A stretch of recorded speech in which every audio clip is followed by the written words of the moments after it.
Welcome, here I've got VERNEE Mix 2 and I'm gonna show you how to take the series of pictures in the camera app at this device. So let's start by tapping on the camera button here to open it, and for now we are in the standard photo mode.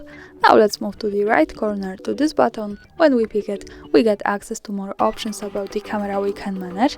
Now let's focus on this settings bar and let's slide a little bit to the right.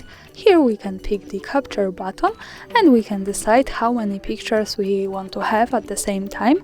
By just one tap we can change it. We can pick from 40 and 99. Let me stay on this one, and now let me show you how to take the series of pictures. We can do it by tapping on the shutter button here at the center a little bit longer.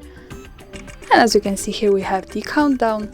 Now we are in 99 pictures at the same time, so this is really cool thing here. And that's all. Thanks for watching, subscribe our channel and leave the thumbs up.